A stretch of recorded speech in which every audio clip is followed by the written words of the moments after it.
Саламатсыздарбы, кутмандуу күнүңүздөр менен Жогорку Кеңештин басма сөз кызматы күн тартибинде программасын сунуштайт. Бүгүн жалпы жыйындын күн тартибинде милдеттүү медициналык камсыздандыруу фондунун бюджеттери каралууда. Депутаттардын суроолоруна саламаттык сактоо министри Алымкадыр Бейшеналиев жооп берүүдө. Эл өкүлдөрү жерлерде калк саламаттыгына байланышкан маселелерди көтөрүп, ошондой эле кыргыз медицинасындагы акыркы реформалар жөнүндө дагы сөз болууда. Азыркы 10 мүнөттө биз менен болуңуздар. Айбек Тураталиевич, сиз өзүңүз врачсыз да. Анан ушул кесиптин ээси катары айтсаңыз, канткенде биз калктын саламаттыгын жакшыртабыз. Кандай сунуштарыңыз бар? Эмнени өзгөртүш керек? Туура, биздин эми баягы мен медицина кызматкери катары, ошол тармакта иштеп келген адам катары, мындай биздин бүгүнкү медицинабыздын акыбалына өтө мындай кайгыруу менен көңүл бурам. Анткени мына чындыгында бизде ошол медицина тармагы жылдан жылга артка карап кетип жатат. Мен ойлойм, мына бүгүнкү күндө министр тарабынан жүргүзүлүп жаткан, биздин урматтуу президентибиз Садыр Нуркожоевич тарабынан медицинага көрсөтүп жаткан колдоолордун негизинде медицина алдына жылат деген менде ой пайда болду.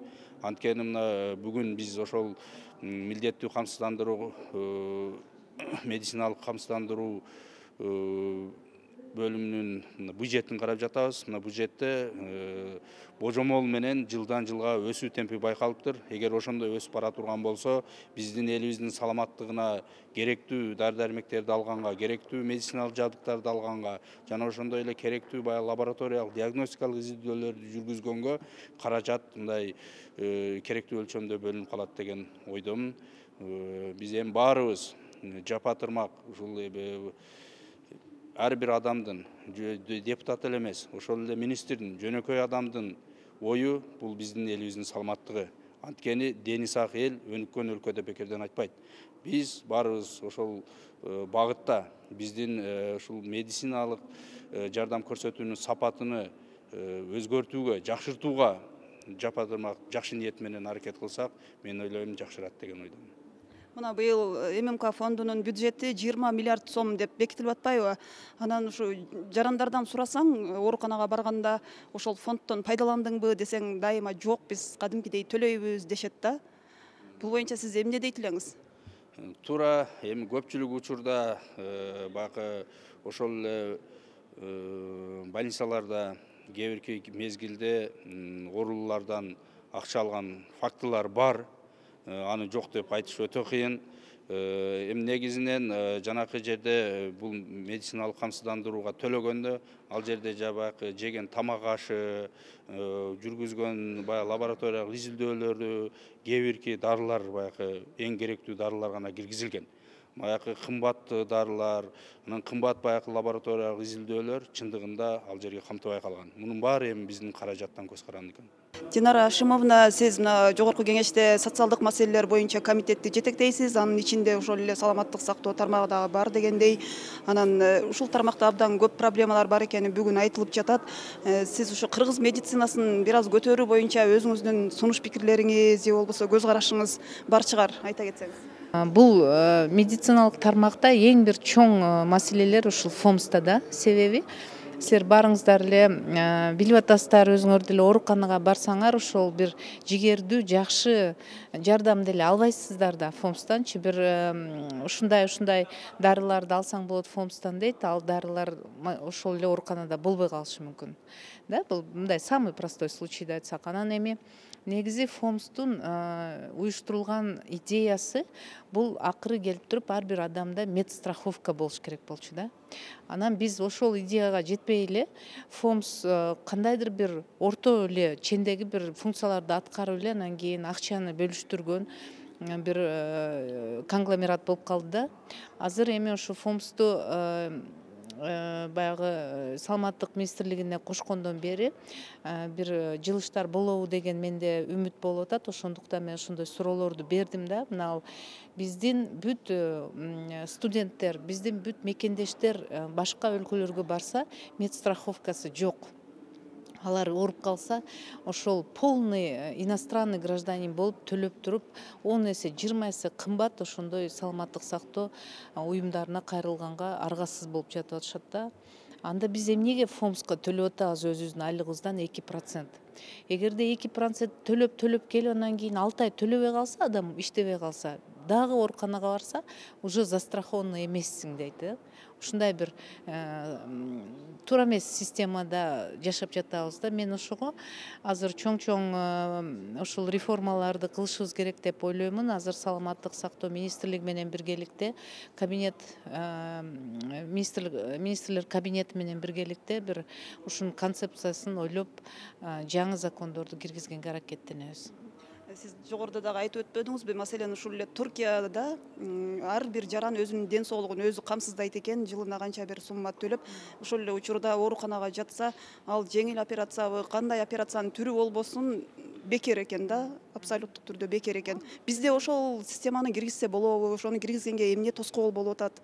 Ошол система киргизиш үчүн ушул ФОМСтун баягы булар этап менен эме болуп өнүгүп кете турган система болгондо, ошол этаптарын булар кандай аткарып атат негизи караш керек да. Себеби буларга акча түшүп атат да. Анан кийин негизи бул ушундай бюрократия, ушундай нерсе да, акча түшүп атканда ал уже неме кылбай өнүкпөй туруп калат да. Этап менен булар ар бир этабындагы өзүнүн ошондой маселелерин аткарып өнүгүп кетиш керек. Анан кийин ошого анализ жүргүзгөн адам болгон эмес да буларга. Эми мен ойлойм, азыр ушундай учур келди, анализ жүргүзүшүбүз керек. Марлен Абдрахманович, бүгүн парламентте ММК фондунун бюджеттери каралып жатат. Негизинен эле ушул кыргыз медицинасындагы реформалар тууралуу сөз болуп атат.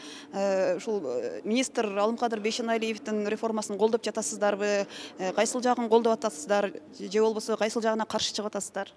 Эми мен азыр ошол министрге дагы, анан кийин вице-премьер-министр Байсалов Эдилге дагы мырзага кайрылып кеттим. Мен айттым, биринчи кезекте мен медик эмесмин, бирок жөнөкөй жаран катары анан болуп аткан жөнөкөй эле специалист болбосок дагы көрүп аткан нерселерге кайгырып жатканымды анан ошого жууп алганга аракет кылдым да. Мисалы айттым, 17 миллиард ФОМСко эле 17 миллиард акча берип атабыз. Бул деген түздөн түз ушул жарандарга бекер дарылоо максатына бара турган акча. Бирок реалдуу түрдө эшикте шартыбыз кандай?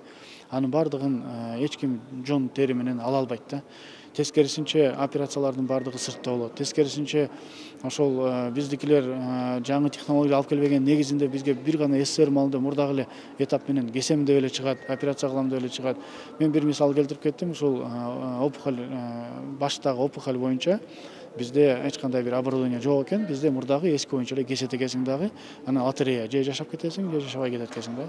Ал эми башка мамлекеттерде жарандар өз көзү менен көрдүм, ошол барып Малайзияда лазерный оборудование менен ошол опухолун жок кылып келиптир. Россияга барып атомный оборудование менен жок кылып келиптир. Эмне үчүн ушуларды биз албайбыз? 17 миллиард жылына канча жылдап келатат. Бир жок дегенде бир жылда бирден дагы алып койсок, бир топ ушул нерселерди өзүбүз кылып калат элек.